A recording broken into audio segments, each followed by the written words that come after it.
Ladies and gentlemen, welcome to the Empty Quiver, everything archery related and a little more, proudly sponsored by Tethered, Vantage Point Archery, and Darton Archery. Ladies and gentlemen, welcome to the Empty Quiver Podcast. The podcast is everything bow hunting and a little bit more. I'm your host, Matt Miller, part of the Meat Hunters on YouTube there. Today is a quick podcast, just a little bit of an update. I've got my notes open here on the left. So first of all, the Troy Fowler podcast, the last one was awesome. Some really, really good discussion and debate in there. And I went down, if you haven't listened to it, you should do, but I went down the rabbit hole of the heavy arrow thing and I came back out of it at about 500, 550. So I just talked to Troy a little bit about my journey on that, where I think things should be for your arrow setup. And we talk about a whole lot of other good stuff as well, like the John Dudley podcast and stuff like that. So get on over to Spotify or YouTube and you'll find it there. If you're going to Spotify, look up the Empty Quiver Podcast. If you're looking for it on YouTube, then go to the Meat Hunters, the Meat Hunters channel, and look in the podcast tab there, and you'll see it over there. It's just a little bit of cross promotion kind of between the two brands. So I don't know how long it'll stay on the Meat Hunters one, probably forever to be honest, but maybe one day I separate it from there finally as well and give it its own channel. Of course, if you want, this has also got video to it as well, so open up your Spotify and you will see me gazing at you lovingly through the camera. No, I'm just joking, but I do appreciate you all a lot. Hey, we've got a new sponsorship deal at the moment. You might know that we are sponsored by, we've been sponsored by VPA for a long time now, Vantage Point Archery. They make probably, well, they're definitely in the top companies of broadheads there, and they now have a deal for you guys. So 10% discount if you use the code Meat Hunters, all in capitals, no spaces. That's Meat Hunters. You get 10% off any order, and the best thing about that actually is that that is now a referral code, so we get some kickback from that as well, and so you can help to support this channel, like, you know, without even having to do anything different. You get discount, we get some money. It's fantastic news. Everyone's a win. It's a win-win, and VPA really like what we're doing and want us to stay involved with them. So it was really nice of them to come to the party with this. So please help support them, which in turn helps support us as well. So I appreciate that. If you don't know, they make great really high quality steel. Some of it's even tool steel broadheads, single bevel, 3-blade, turkey head, small game, whatever you want, and a bunch of different sizes. It's all American made as well. So very, very, very good.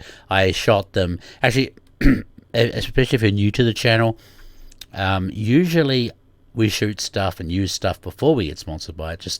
Hasn't been intentional. It just seems to be how it is. Like Tethered is our newest sponsor. I've been using Tethered stuff for 2 years now, and we've just signed up to them now as an official sponsor as well. So it's very good. Darton Bows is our other sponsor as well. Anyway, enough about that stuff. Sorry, you can skip through that.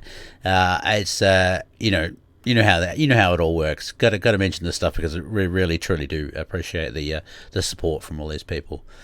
All right, so we covered Troy Fowler, the Ranch Fairy. Go and listen to that if you haven't. Topics for today: hunting as Superman and saddle hunting, and then Georgia. Actually, I go to Georgia on Thursday.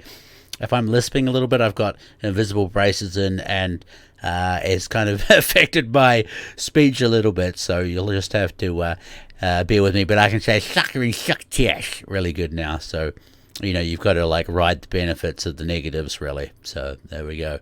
All right, so the first topic of today is hunting as Superman. So I a good friend of mine was in Africa. Danielle Halverson said, "Hey, you got ADHD?"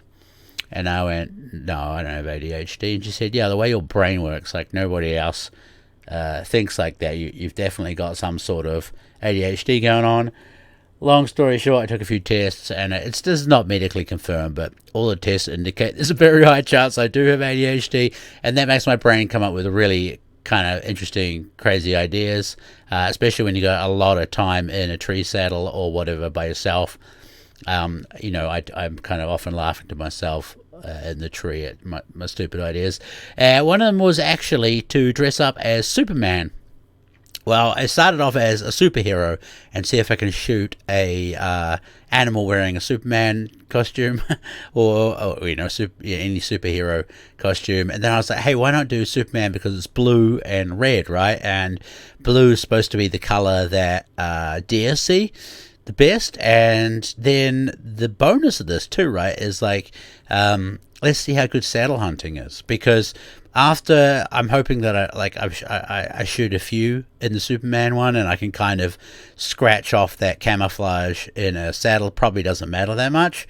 And I just got back from Finland yesterday, or last night, 2 nights ago, sorry. And I shot my first whitetail deer in a Superman outfit, and it was a young one, like a fawn.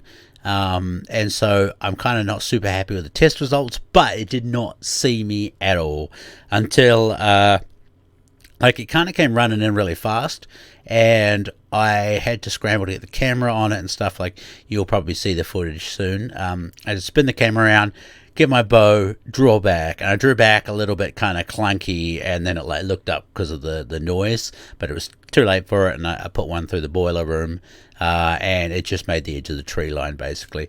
But it had been playing in the field for quite a long time actually, and had not seen me, and then all of a sudden it just kind of got, I don't know where it was going, what it was doing, but a burst of energy. And I, for a long time, I thought it wasn't going to happen, actually. I thought it was just going to keep feeding kind of out of range from me. And then it just kind of did a few little, it was a bit sad, actually. It was kind of having fun and playing, and it ran past me. But, obviously, also, if you're new, my primary is always meat. And trophies are more like just a bonus and a memory. Like, I'm not going to, deny that I'm still a hunter and a guy, and a big rack impresses me, not just on animals. But anyway, and so, yeah, it's good. And the shot was great. It was with the new Omega broadhead from VPA, which are finally they made a single blade that you don't need any jigs to sharpen. It's got stay flat technology, and it's so good. I just take a bit of sandpaper and a diamond stone and some leather with me, and you can sharpen it up really, really good again. So really, I highly recommend that. And yeah, anyway, deer only went 50 meters, was that 55 yards in total. It ran just into the tree line from the field around the corner, and expired in the forest there. And part of the hunting club in Finland, they have a couple of young tracking dogs there, and so we could see it in the forest there, actually. Obviously you know where your shot goes, and I was like, oh, that's not gone very far, but Dana had thermals on him, and we could see it just dead in the literally 10 feet inside the tree line. So we're like, hey, we can see the deer, this is a good one, does any of the young tracking dogs want to come and have a try? And it had been hammering down with rain for 3 days, and it was raining when I shot it, so it was quite a good challenge. And the dog did miss the track. Whenever they turn up, I say, hey, do you want me to tell you what happened, or do you want to try and work it out yourself? And so I just pulled the arrow out of the ground and put it in the shot location, so where the deer was hit, and then they try and do the work from there. And it found it on the 3rd sweep.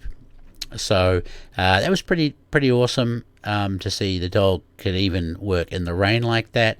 I was pretty skeptical, to be honest, because I couldn't even see any blood. As soon as blood drops hit those wet anything, the blood just dissipates, and you can't see it at all. So yeah, that was really cool to see, and it's the dog handlers appreciate it. I don't know in America if that's the same, but in Europe, or Finland, I should say, it's my only real experience with the dog handlers for tracking there. I've done a little bit in Sweden, but they love this stuff. Okay, so the ones where the animal's down and things like that, if you have a local guy, get in touch with them, get friendly with them, and say, hey man, do you want to do some practice even if I know the deer's dead.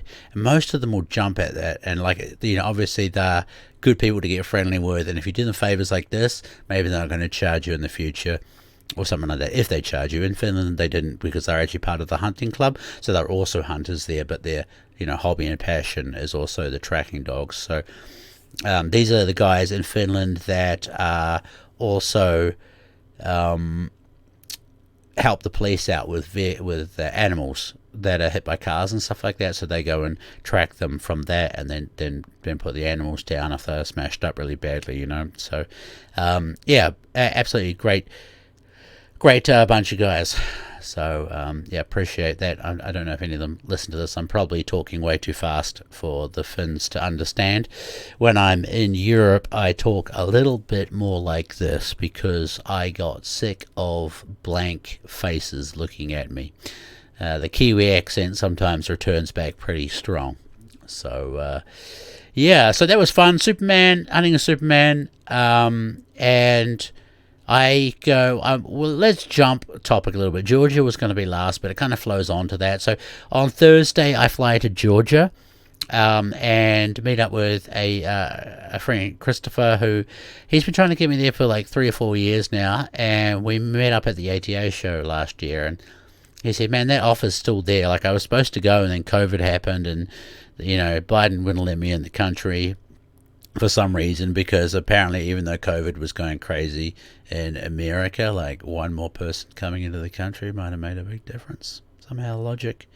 I don't see any logic there, but anyway, that's what happened. I wasn't allowed in the country, so my whole whitetail tour got cancelled, and this is, I'm picking part of that up again. I still have that dream of like going through like 4 or 5 states over like, I don't know, maybe a month or something, and just trying to have a lot of fun, see what we can get, like hunt a bunch of public land and have a good time. So that might happen again. It probably won't be for a few years now, unless I get a good sponsor to help out with that. Anyway, that's the dream, and this is why I'm picking it back up. So Georgia was part of the original plan for that, and just let me put this out to you guys. If you want to go, especially if you're not from the States, I mean, obviously you have to find somewhere to go, but Georgia, where I'm going at least, has 2 buck tags, 10 doe tags, 2 black bear tags, unlimited hogs, unlimited bobcat, unlimited fox. And bang for buck, that's pretty unbeatable in the States. PA is the only other place I've been hunting, and that was 1 buck. I don't know if a doe came. Yeah, I think it did have an antlerless tag with it, turkey tag, and a turkey tag as well. So, and maybe unlimited small game, I think, as well, with that tag. But and that was just over $100. So that's not too bad value-wise for money, because the Georgia ticket's a little bit more expensive. I think I accidentally booked 2 years of license for Georgia. I got charged a bit more, but I think it should be like $350 or something like that, roughly, for all those tags. And if you hunt in Europe, especially, you know that's damn cheap. Or even Africa, you can't, that's like basically a warthog. The cost of 1 warthog to get all that. So that's super cool. I'm really, really looking forward to it. I'm going to bring the Superman suit across that as well. And because basically I just want to wear it until either I notice the deer are looking at me all the time, or I shoot enough animals where I'm like, yeah, if camo doesn't make a difference in saddle. Like, I always think it's more about your setup with the saddle as well. There are quite a lot of things you can do to help hide yourself in the saddle as well. So maybe that's part of it too. I guess if it starts working in the saddle all the time, I really probably need to test Superman theory on the ground hunting. See if that makes a difference. But that's going to be pretty tricky. So we'll see. I mean, again, do you need camo in a saddle? And do they really see that blue? I think it's a good starting point, just to dip my feet in the water, the saddle hunting in a Superman outfit. And so far, I proved it was good. So, but man, hunting in Finland was tough. Just to double back a little bit, it was super like warm. It was cold like the week before, and they went really, really warm, and nothing was moving. I mean, usually there's deer kind of all over the place there, and we were really scrounging to find where they were coming out to eat and stuff like that. And I was moving trail cams around trying to find them. We saw bucks running around in the day, but only kind of when we were scouting and stuff like that. And it was also in places like a big open field, running between small little forest islands, I call them. So what do you do with that information? Maybe someone could tell me, but it didn't really it looked like he was traveling somewhere more than just part of that area. Does that make sense? So like in my mind, I was like, I didn't really want to go back to that spot because the likelihood that he was running there again was pretty low. So that's what I was thinking anyway. I tried a little bit of rattling. I didn't have any success. One of the guys rattled in something on last light. He didn't see it actually, and was like, he'd rattled about 5 minutes before that, and he got up and whatever it was, like bolted and then snorted at him and was gone. So so I shot mine. Dana from Hunters Friend Europe, he shot a nice roebuck actually. One of the clients missed a whitetail.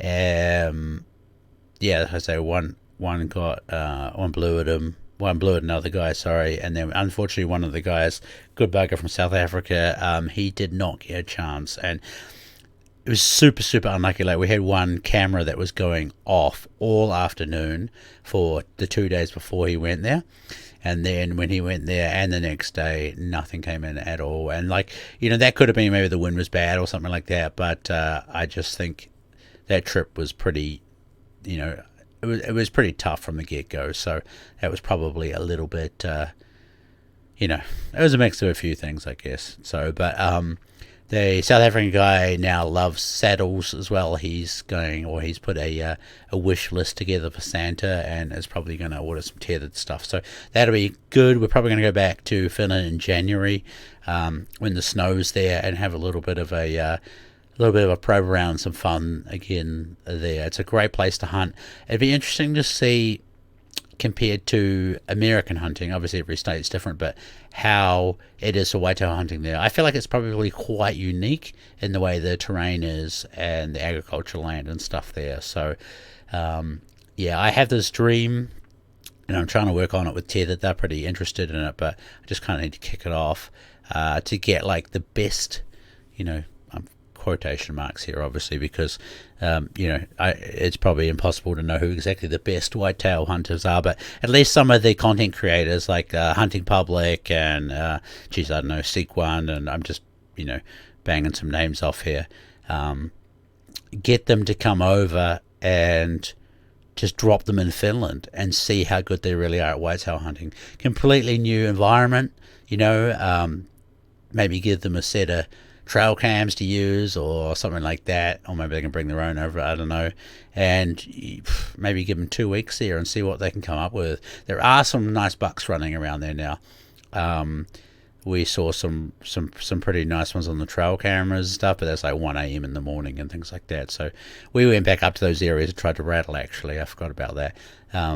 But had no luck. So yeah, but I think that'd be a really interesting series to watch. Like, just, like they know whitetail hunting so damn good. You watch what they do, they're really confident, they know where to set up and stuff. Does that transfer to Finland? And also in turn that would probably help the Finnish hunters as well. So yeah, I think it'd be really something pretty interesting to watch. But I'll put a pin in that, and I'll try and keep working on it with Tethered and see if we can get that up and running. So so saddle hunting, that is, I'll probably talk about this a lot on different podcasts. It is something to me that is second nature, and that's because I was an arborist for 16 years.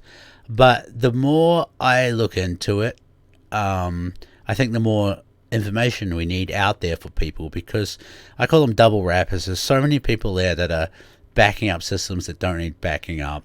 I mean, it'd be like putting 2 seatbelts on in your car is some of the stuff that's going on. What if my seatbelt breaks? Now I got another seatbelt on. Like, it's exactly that same mentality. And so don't get me wrong, safety is paramount, right? as soon as you leave the ground or whatever, you want to make sure that you know and trust your gear. And I think this is where the problem is for a lot of people. Like saddle hunting gear, like the saddle and everything like that, has come from obviously a mix of climbing stuff, but mainly that setup is from arboriculture. Okay, so that the harness there is called a work positioning harness. Okay, it's one that you can stand in and work in properly. Okay, where like a fall arrest harness would be something that you used in a bucket truck or something. Okay, so that's actually like a fall arrest harness is not one that you can hang in comfortably. Okay, it's only designed to stop you falling to your death, and so a work positioning harness is like an arborist harness where it's comfortable to sit in and hang from for longer periods of time. And so does it make sense? Like a full body harness is usually a full assist harness, and so those are the ones that you couldn't hang there for an hour. You would get really sore. There's not the same padding.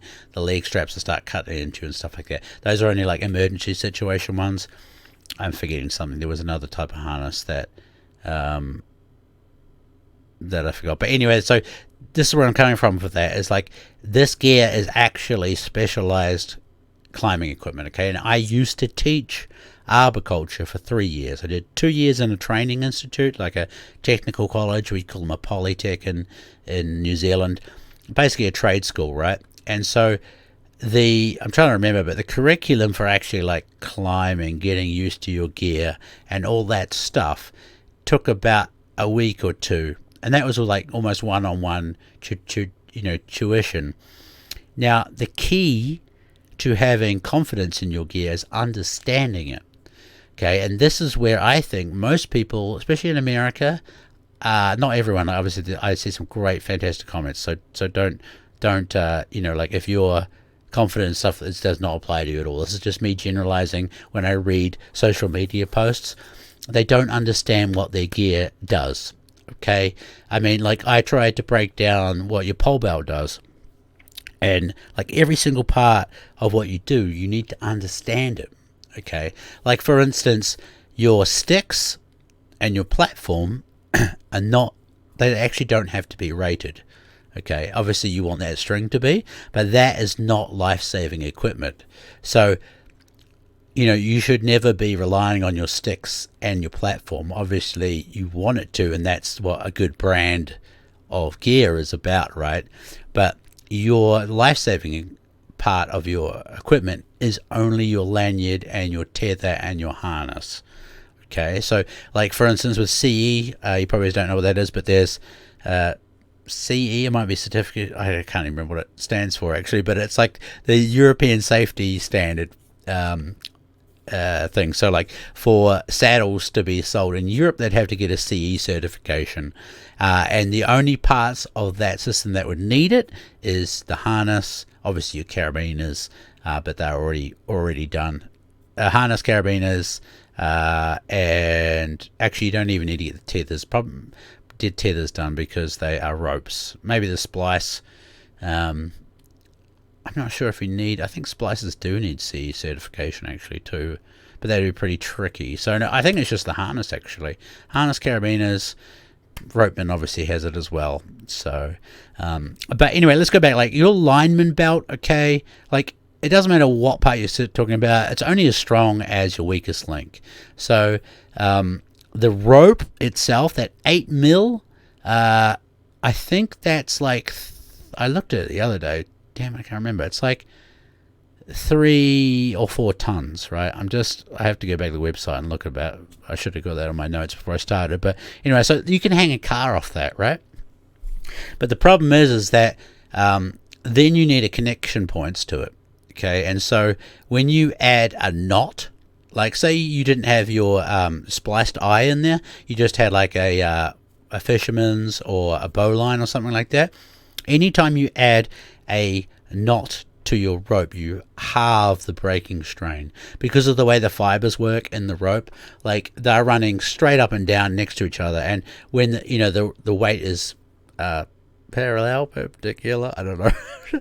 when all those fibers are loaded up evenly, that is when it's the strongest. So when you bend the rope and then you bend it really tightly, those fibers can't work together the same, okay? And so when a knot breaks, the outside, like the inside's crushed in and not doing anything, the outside layer of the rope, that's all bent and stretched. That's what breaks first.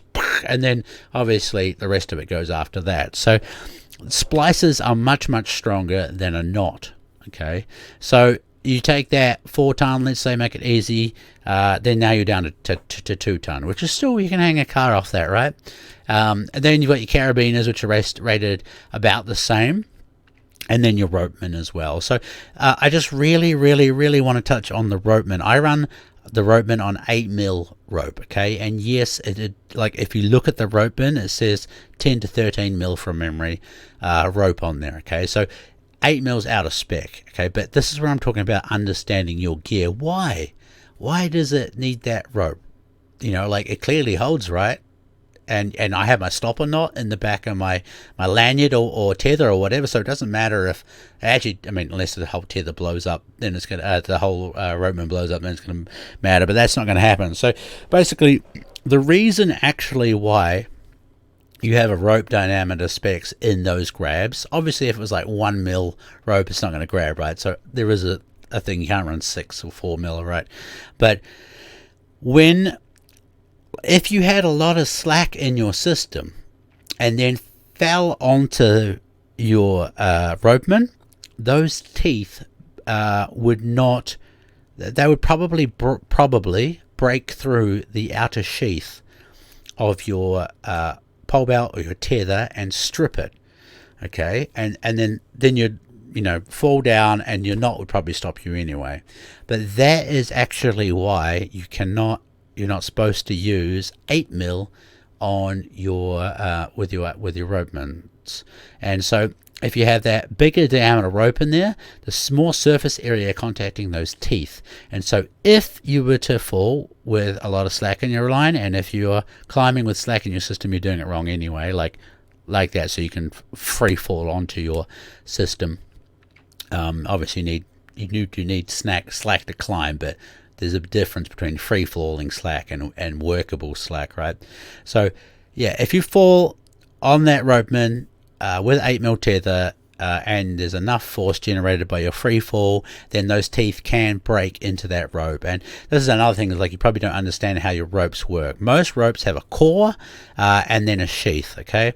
And depending on the rope makeup, some of them only the sheath is the strength, some of them only the core is the strength and the sheath's protection. And these ones, actually I need to double check that, but from the top of my mind, these are a double braid, I think, and which means that both the core and the sheath are weight bearing. Jeez, it's been a little while. You have to excuse me, I stopped arboriculture 7 years ago, so I'm trying to just pull stuff out of memory. Like, I'm always happy to be corrected too, ladies and gentlemen, if you're listening to this. Like, if you're like, actually that's not right, then please get at me. It's not I don't want to, this is supposed to be a healthy discussion and some knowledge for people, and so it is important that if I'm giving the wrong knowledge, please let me know, but I will try and double check that and put it into the next podcast anyway. So where was I? So understanding your gear. So does that make sense with the ropeman now? So the way you climb your saddle, that should never happen, okay? Now, something interesting I saw the other day is I'm really not a big fan of single sticking or SRT for hunting purposes, okay? If you are new, you should stick to sticks, pole belt and your tether, okay? It's so much more simple. You don't have to worry about changing ropes over. There's no more technical gear to add and stuff. And once you're proficient at that, at single sticking or SRT, sure, you're probably good. But again, you guys have to remember that this is actually originally very specialized gear that requires a lot of training and knowledge, okay? Because especially with SRT, there's a lot of different things that come in are involved in setting that up. Like, you'll see people, and it happens all the time, oh, you should try SRT, it's so good and easy, I get up in 2 minutes or whatever. It's like, great, I get up in 2 minutes too with my sticks, okay, and I don't have to carry a throw line with me, I don't have to carry an ascending rope or any other big rope like that, I don't have my ascenders, I don't have a belaying device with me, like, single sticking, I think, originally was a good idea, right? Because you're trying to cut out on gear. But the problem is that people now are adding so much more gear to single sticking that it doesn't really make any difference. Like, obviously I have kind of like creme de la creme, right? So I've got like 4 1 sticks. They weigh nothing, okay? So why wouldn't I take those with me? Like, the amount of weight I'm saving, like ditching 3's nothing. And like for the efficiency too, like SRT, I'm jumping around a bit, but then they don't think about a throw ball, right? So sure, if they go to a preset tree, so they put a little line in it that they've already installed, and they can pull their access line up, tie it off on the base, climb up the tree, then that's a good point too. It's like, usually with SRT access, you have a base anchor, unless they're just cinching it to the branch at the top, which would suck too, because you couldn't get it out so easy too. I don't know, I have to look at how they're doing it actually, but again, it doesn't make much sense to me. But anyway, if they went to a preset tree, maybe they can get in faster than me, okay? But if it's not a preset tree, so you're going into a new set, you're like I'm quite a mobile hunter. Like, I'll go and set up, I've talked about this, like 2 o'clock in the afternoon, midday, something like that, go and set up and either go away again, come back, or I might just hunt from that time. So I like to go and set up when everything's quiet, like the animals are sleeping, resting and stuff like that, and especially in some of the areas that I hunt in, there's a lot of farm activity and stuff like that, so a little bit of noise doesn't bother them, and by that time they're ready to come out just before dark, they've forgotten about it or whatever, but if you have to go and set up your SRT gear, you need a throw ball, and throw balls are a pain in the butt. Actually, do I have that? Now let me tell you about throw balls. That was one of the disciplines in arboriculture I was really, really good at. I don't even know if you can now see this, but this here says, maybe if I put my hand behind it, does that help? It doesn't help. It says throw line 2nd overall, Hamilton 2008. So this was at the New Zealand tree climbing competitions, the finals. I came 2nd in the whole of New Zealand for throw ball. So again, I'm not making crap up when I talk about this stuff. Okay, throw balls are great, but they get stuck really easy, especially in wild, and I say wild trees, a lot of arboriculture is in urban stuff, so the trees have been climbed before or whatever. They only work good in well-branched trees. If you have like a clean, a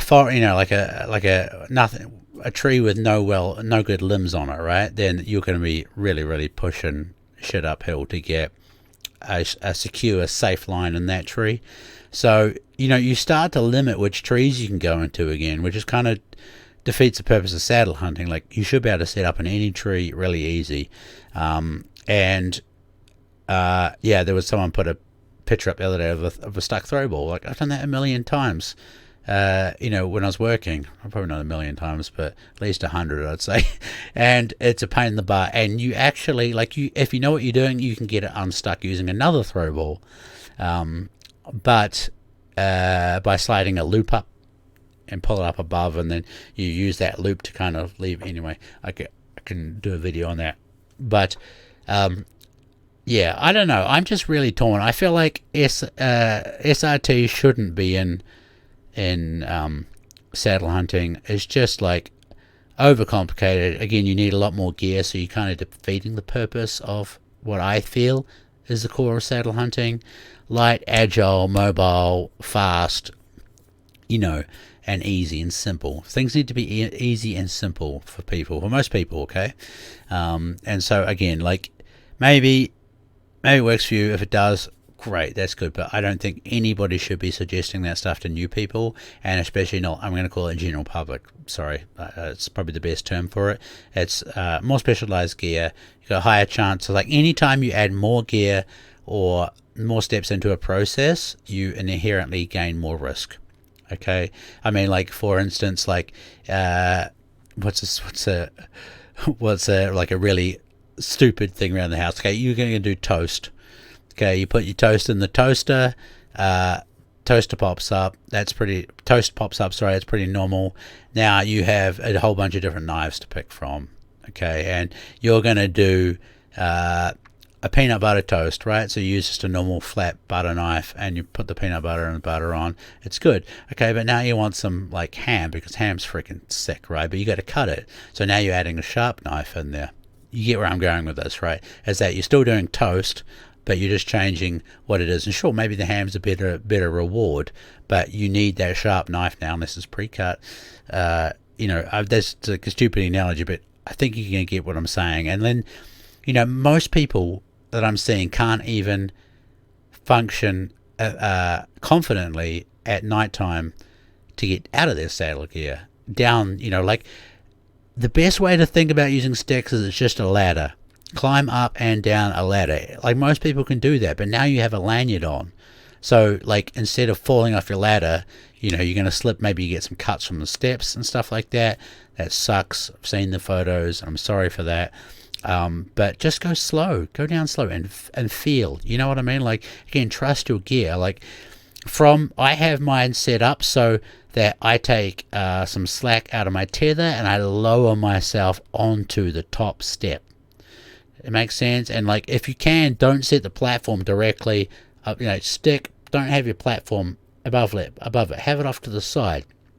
And like this, so you stand up and then you step onto the platform rather than you have to climb over the platform to get onto it. It's all these little things that make a huge difference for just the ease in a tree. So anyway, getting down at night, now you got a ladder where you set it up, you can kind of feel around, you got your pole belt on, you're hanging on to stuff, so it's not too bad. But then you're like, okay, I'm going to rappel out of this tree, so now I have to click into a line, throw the line out. Most people don't really understand about figure eights and don't have backups and stuff like that. Like I just think you're asking for someone to plummet out of the tree, especially in the dark. And again, like this is the whole thing. Is sure, like 99 out of 100 times you're going to rappel out of the tree fine, but that one time you don't, you're probably going to like mess yourself up really bad, where if you are climbing down those sticks, the worst that can happen is you get cut up. Okay, some guy was trying to tell me that, you might get your femoral artery. It's like, okay, like you'd have to be like the super, like you've probably got just about as much chance of getting hit by an asteroid as getting a femoral artery climbing down. Like you think about the mechanics of your body, how you climb down and stuff like that. Like you would almost have to be doing the splits. Like I can't even work out how you do that. Like you've got your knees in the way and your shins, that would hurt real bad. But you know what I mean? Like the 99, the 1 out of 100 times where you slip on your sticks coming down, you're going to cut yourself rather than smash into the ground. So, whatever you decide to do, you also need to know, I've been banging on about this for a long time, sorry, but whatever you do with saddle hunting, you need to know the risks of your choices, and it should not be a surprise if that happens. Okay, like I climb up with just a pole belt on, and I've done videos on it about how, like, if you use your pole belt right, you can't actually fall down the tree that far, and definitely not fast. But of course, in my mind, I know that if that happens, I've got sticks there, and I'm probably going to, cut myself or hit my leg or something on the sticks. So I'm okay with that. I know the risks of what I'm doing with that, and that's what the most important thing is for everybody. And again, it comes back to understanding what you are doing, and that is what's missing. Saddle hunting is awesome, and it's great, and anybody can do it with a little bit more training, a little bit more knowledge, and a little bit more understanding. So, like I'm always really willing to help and stuff like that. If anyone wants to know something, then just reach out and I'll do my best to help. But keep it simple. Don't single sticking is the most overrated thing ever. It's just what, like, my opinion on it is people who want to be ninjas. People who think it's cool, but like you have to go up and down twice every time you go up. That's more movement. It's going to create more noise. It just is. Okay, like, because every time you move, that's how musical instruments work, right? Every time you move, there's sound vibrations. Sure, it might not be much, but it's going to be more because you're doing more movement.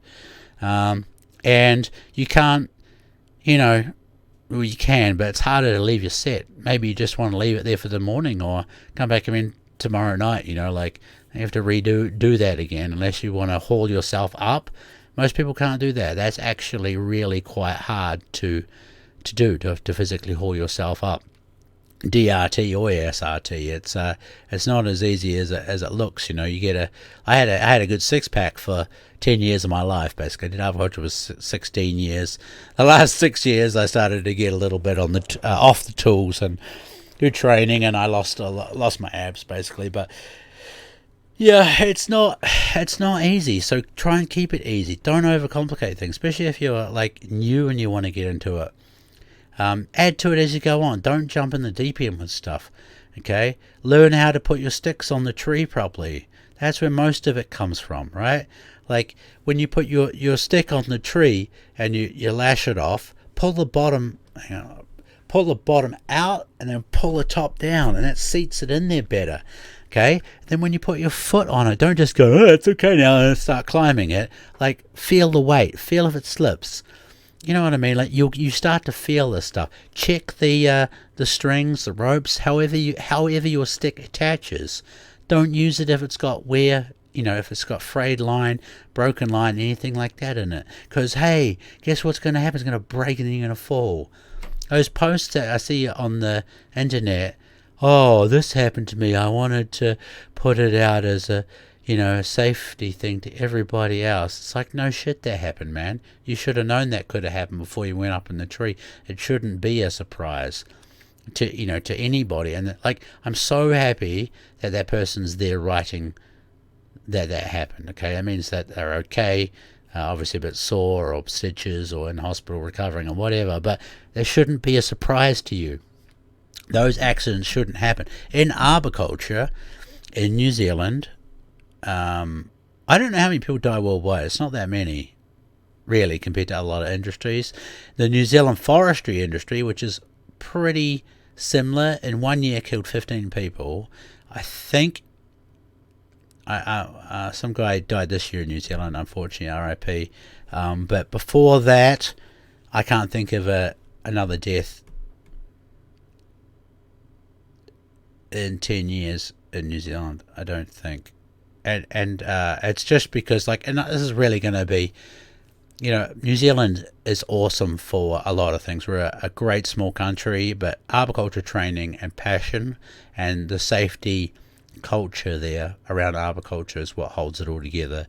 And so I'm sorry, but if you're on the internet, my name's Matt Miller, and you see me and you're arguing against me, just you need to humble yourself a little bit. I don't know what you do for a profession, but say you were a mechanic and you were telling me about engines, I would sit down and listen, because that's what you were trained in.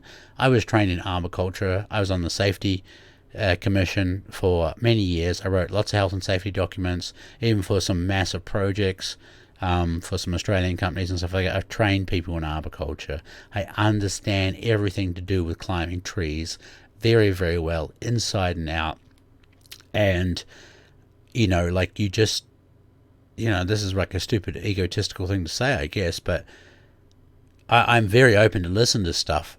But if I say, no, that's not right because yada yada yada, then you just need to listen to that. Well, you should do. Obviously, you're a free man, free woman, you can do what you want, but you're kicking a gift horse in the mouth, really. And when I'm talking to you, it's nothing to do with ego or anything like that. It's a side. It's straight safety facts. Okay. And so yeah, of course you can make things safer. For instance, climbing a tree with your tether on up the tree with a steel alignment belt, that's gonna grab faster than a lineman's belt. Okay. But again, it's like, especially if you're new, that's hard to move that tether up smoothly all the time, okay? And I don't really like the work positioning of that either. Like when you're putting your next sticks on and stuff like that, you're quite often too far away from the tree, and that might lead you to not being able to put the stick on properly to the tree and stuff like that. So there's a whole bunch of different trade-offs with it. And again, like I said, I'm okay. Like I know that if I slip while putting my sticks up or going up and down the stem of the tree, I know the consequences of that, and I'm totally I'm at peace with that. So there are horses for courses, but like double bridging stuff, man, people with chainsaws that work in those harnesses don't even double bridge stuff. Don't double bridge things, okay? Your bridge where you clip into, I don't know if that's what you Americans call it, but that's what it's called, bridge. Like that's, again, rated for a car, basically. And if you check your gear and there's no frays in it, like every time in agriculture, before you go up in the tree and when you come back down, you need to check your gear. Run your hands across your ropes, pull your rope through. Make sure you don't feel any like bumps or soft spots in the rope. It should feel consistent the whole way through, because if there's like a damaged core in there, you might feel that. Check the operation of your carabiners. Like, does the gate open and close properly? Does it screw close good? Like there's a whole bunch of stuff like this that you just do and it becomes automatic and it's really fast. Check all your gear on your harness. I mean, like, how many people know what leg straps actually do on your harness? On these harnesses, like, you can climb up the tree with no leg straps on and you're not going to fall out of the harness. Shock horror, right? I mean, like, sure, if you really tried and jumped up and down, you could probably slip out, but then your legs are going to catch. Your arms are going to catch in the harness anyway. It's going to be super uncomfortable. But the main point of your leg straps on your harness is so you don't, your harness doesn't ride up out of position. Okay, so like they do load up a little bit, but you like, maybe I need to show you that in the video of that as well. It's like you can actually climb and hang on that harness without you falling out of your tree straps. Without you falling out of your harness. Should you do that all the time? Hell no. But I'm just like letting you know that, like, this is kind of how safe this gear is that all that stuff there is extra already. So yeah, same with your pole, your belt actually. Like, as long as you've got weight in your bridge, then your waist belt becomes obsolete basically, because the bridge pinches the harness together, and that's where you guys get some of you guys get hip pinch really bad. Is because the bridge starts to act better than your pole belt because all the weight's in that rather than your your waist belt. I think you know what I mean, where you clip it up. So, like, understanding your gear and how it's built and how it works is super, super important, and it's easy too. Well, I guess it's easy for download, but actually, like, where would you find the stuff out? I don't know. Like, maybe you need to do like a master class on understanding your saddle gear, maybe, I don't know, or something like that. Like, it's it just gets a little frustrating to me because it's such a cool thing, but there is a whole bunch of people on here, I'm sorry, but like, just, you have no idea what you're doing, and you really need to know what you're doing. And most of the time it's just, by the looks of it, ego that blocks you, but blocks you from learning. But I tell you what, ego doesn't cushion you from brain damage, spinal damage. You get my point, right? Your family would rather you say, hey, actually, I don't understand that, can somebody let me know, rather than visit you in hospital or bury you. That's basically the short and curly of it. I know that got a little bit morbid, and I've kind of been rambling on for a little bit, but saddle hunting, arboriculture, climbing trees is like a passion of mine, and I was very good at it. I was the highest paid, what was it called? Highest paid working climber in the South Island in New Zealand. Auckland, they were getting higher wages just because it was a higher cost of living and stuff like that. So, I'm not just a nobody who has just, I didn't come from hunting with bows and then decide to take saddle hunting up and then teach you about it. I did saddles, for 16 years of my life, and then decided to become a bow hunter, and then was like, hell yes, I understand this stuff. This makes a lot of sense to me. So, yeah, I have a good depth of knowledge in it, and I'm happy to be wrong, but let's have like a proper conversation about stuff, not, that's what needs to happen these days. There's too much power tripping from people that have think they know what they're talking about, but they don't. And hey, maybe that you think that's me. That's fine. That's your opinion. But like I say, I have a very good background to stand behind, and I have lots of photos and proof and whatever else you want to see about it. And I have a good friend, Drew Bristow, actually, and he's the man with the SRT, and he has infinitely more rope knowledge and technical knowledge than I do around that stuff. He'd be an interesting person to talk to rack his, would like to pick his brains on a few things. He'd probably cringe at what most of you guys are doing, to be honest. But hey, at the end of the day, and I mean this too, you have to be confident in your gear, and if you want to double bridge something, do it, but you don't need to. That's what I'm saying to you.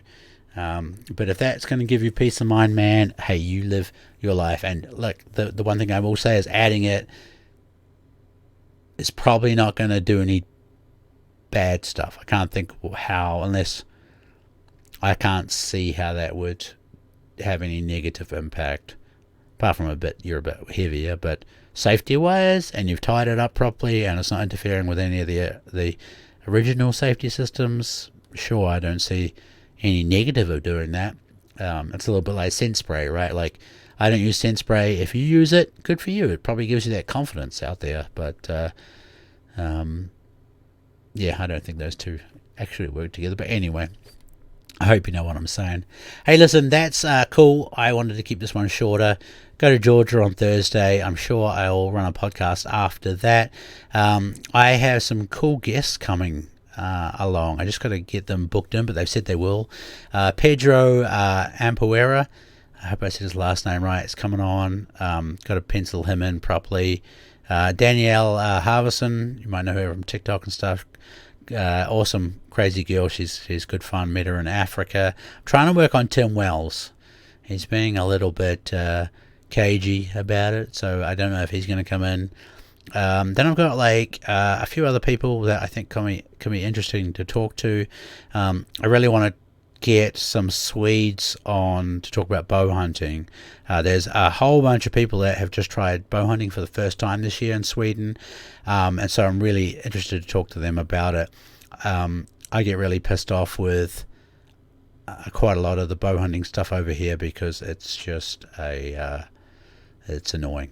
So it's going to be interesting to see what they've thought about it, trying to get into it for the first time, and we need more people like that. So hopefully I'm going to talk to them, find out how easy or hard it was, what obstacles there was to overcome, and anyone else that, that's the other thing too. If you're listening to this from Sweden and you want to go bow hunting, man, I'm in Stockholm. Let's go shoot together. Let's have a chat.